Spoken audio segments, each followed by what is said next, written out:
So today I'm going to show you how to draw fire, flame, yeah, stay tuned. Hello there, my name is Philip and welcome to Totally Amazing. Yes, today I'm going to show you how to draw fire. I'm going to start by showing you the basic shape to help you draw your fire. From there, we're going to build our fire out to make it a really huge roaring fire. And stay tuned right to the end because I'm going to show you how to color in fire to make it look more dynamic and interesting and just awesome. So for today's video, we're going to be using a pencil. And I want you to go very lightly with the pencil because it's going to use as a guide to show us where to put our colors. So pencil, rubber, and we're going to be using colors. Now the colors I'm going to be using is a yellow, an orange, and a red. These are the main colors that we're going to use to make fire. And of course we're going to need paper. So what is fire? Basically it's heat generating out from a center and going outwards, and it's wanting to get to the top. You see, the essence of fire is hunger. It's constantly looking for its next meal. It's reaching out, trying to get to it all the time. So it's following this path. So see how my hands are waving?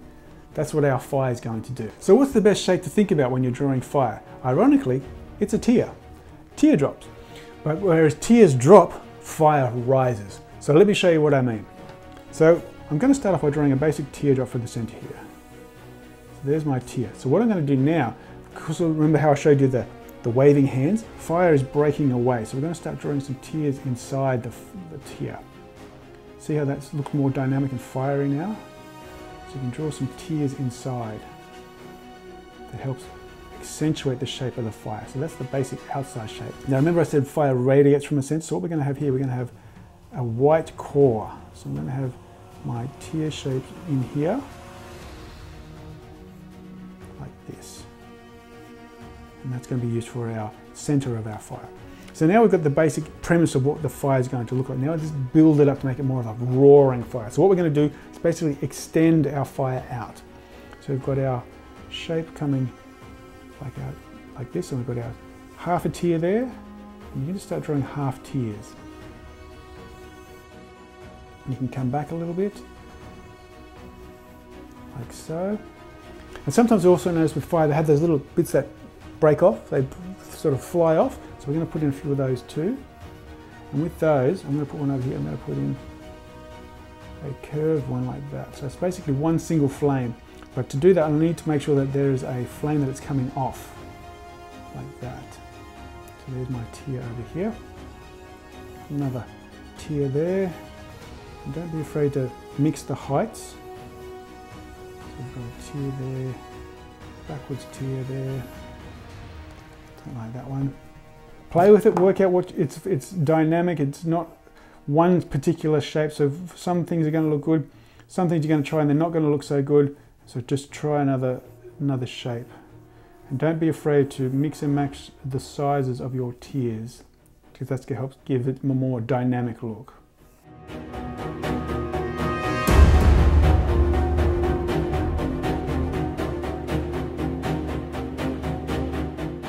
And don't be afraid to put stuff in between the fires as well.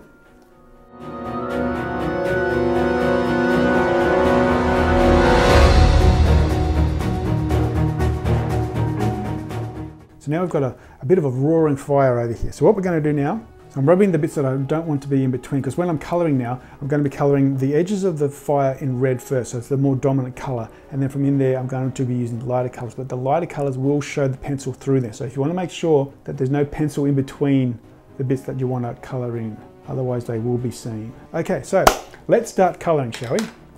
Alright, so we start off with our red, and what we're going to do is we're going to follow the lines that we did with our pencil. We want the red to be nice and thick on the edges. I'm just going to follow my lines that I've made first, leaving the bottom fairly open. You're just putting in the outline first with the pencil. You can come in a bit. We're going to colour in all these parts, but remember that there is going to be a lot of white as well, because the white hot, if something is white hot, that's the hottest part of your fire. And you want to make sure that your lines are sort of heading in an upwards position. So you're following the lines of your pencil marks. Okay, so I've got the basic shape of what the fire is going to be. So what I want to do now is I want to just put a layer of red and follow that around and make sure you leave a gap at the edges. The closer to the center you get, the less thickness you want to put on, whereas at the top there's more red. Don't be afraid to play around and bring your fire down a bit. Because we're going to be doing, what we're going to be doing here, we're going to be doing lots of different layers We're starting off with our basic red layer first, and then we're going to put in the colours of the orange and the yellow. But remember to leave gaps because you want your fire to look dynamic. And start putting my orange. So you want to build your fire with your colours, making sure that you leave white space as well, because it helps define the fire. The white space is what helps separate the tendrils of fire. Each layer too, you go a little bit heavier with your pencil marking as well. Okay, so now I'm going to use my yellow. Now I'm going to use this as a guide because I don't want to go into this area here. It helps show that there's a bit of a core to the fire. Now what I'm going to do is I'm going to rub that pencil mark out so I don't actually accidentally draw over the top of it. And don't be afraid to leave white space. It's very important to have white space because that helps define the edges of the tendrils of fire. It helps show that there's a hotter core, and it helps it to basically so you can see what you're actually looking at. And also behind you can sometimes put in a little bit of extra colour of yellow just to help fill in the gaps a little bit. You use a lot of yellow because it's the next colour after the white. So I'm going to go back to my red. Now we're going to start burnishing. Burnishing is when you start pressing down and going a lot heavier. So you do this to help, first of all, get rid of the whiteness of the paper, but it also makes the colour more dynamic. It also blends the colours better as well. You want to go a lot heavier. This part's going to take you a while. So just be patient with it. Enjoy the process and give your hands a bit of an exercise as well. Okay, so that's red. Now to orange. Now again, I'm going quite heavy. And this helps to get rid of all the white parts of the paper, but it also helps to blend the pencil marks to make it look really cool. Well, really hot, I should say, shouldn't I? Alrighty, now to the yellow. Again, you don't have to worry about going over your other colours because it'll just help blend nicely, give it a more organic look.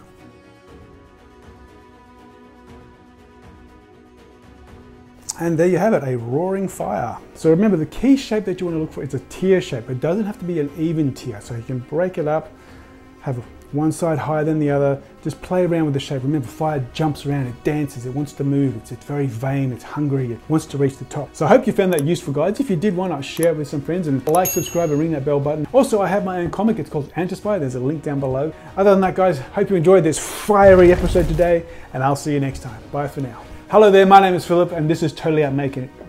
Totally Out Making. Cool. Totally Out Naked. Why not? We're going to start with... So I hope you found that... So I hope that how... That's already going.